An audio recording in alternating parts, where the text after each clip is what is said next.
मोहतरम सामीन सलाम अलैकुम। नाजरीन, शैतान या इब्लीस इंसानों का हमेशा से दुश्मन रहा है और जो इंसान इस इब्लीस की पैरवी करते हैं वो भी इब्लीस बन जाते हैं और वो शैतान या इब्लीस माशरे में खराबियां पैदा करते हैं। वो लोगों को मुल्कों के नाम पर, मजहबों के नाम पर दुश्मन बनाते हैं। नाजरीन, उस शैतान के बहुत सारे चेहरे हैं। कभी वो मजहबी पेशवा बन के लोगों के सामने आता है, कभी सरमायादार बन के सामने आता है, कभी डिक्टेटर बनकर सामने आता है, कभी वो मजहब का लिबादा ओढ़ के लोगों के सामने आता है, क्योंकि उसका मिशन ये है कि लोग अमन से ना रहें, लोग एक दूसरे को मारते रहें, लोग एक दूसरे को दबाते रहें मजहब के नाम से। मजहब, फिरका वारियत, कौम, रंग, नस्ल, छूत अछूत, अमीर गरीब, काला गोरा, ये इसके हथियार हैं। इन हथियारों को वो इस्तेमाल करके वो इंसानों को आपस में लड़ाता है। अल्लाह ताला क्योंकि इंसानों का क्रिएटर है, उसने इंसानों को वजूद दिया है, इसलिए उसने इंसानों के हिदायत के लिए वही का बंदोबस्त भी किया है।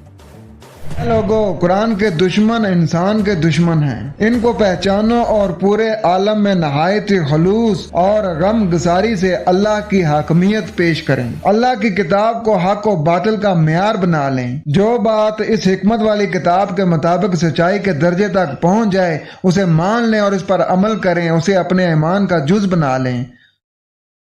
नाज़रीन, अफसोस है कि कुरान को इंसानों की लिखी हुई किताबों के ताबे कर दिया गया है। कुरान के मायने और मफहूम में तब्दीली करके रवायात को जिंदा रखने की कोशिश की गई है, जिसका नतीजा कुरान को पसे-पुस डालना है। गैर कुरान को इस्लाम बनाकर पेश किया जा रहा है, जिससे कुरान के नजरियात और अमाल को बनी नौ इंसान से ओझल कर दिया गया है।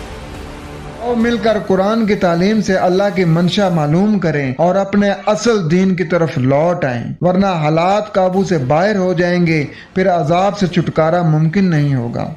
ऐलान आम है कि आओ सिर्फ एक नुक्ता फकत अल्लाह की हाकमियत पर जमा हो जाएं और फिरका फिरका होने से बच जाएं। माजी की कौमों से इबरत हासिल करें। आबाओ अजदाद का रस्मी दीन अख्तियार करके कुरान का इनकार करने वाली कौम न बन जाएं। बुजुर्गों के कौल और फेल पर दीन की बुनियाद न रखें। हम शख्सियात की बुनियाद पर फिरकों को जन्म न दें। माजी के इंसानों के बारे में हमसे सवाल नहीं किया जाएगा कि उन्होंने क्या किया था।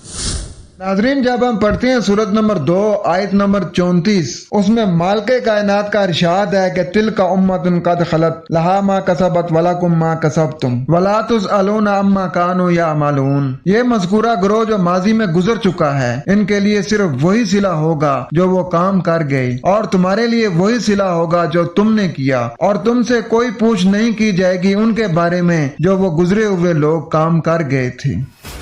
नाज़रीन, हमारे पास अल्लाह का नाजिल करदा कुरान है। अपनी जिंदगियों में कुरान नाफिज करके दूसरों तक कुरान पहुंचाने की जिम्मेदारी अदा करें। कुरान के बारे में पूछ होगी। नाज़रीन, जब हम पढ़ते हैं सूरत नंबर 43 आयत नंबर 44, उसमें मालिक कायनात का इरशाद है व इन्नहु, और बेशक, लाजिक्रुन, अलबत्ता एक नसीहत है, एक याद दहानी है, एक नोट करने की चीज है, लाका, आपके लिए, वाली कौमी का, और आपकी कौम के लिए, वसौफा, और अनकरीब, तुसअलून, तुम पूछे जाओगे।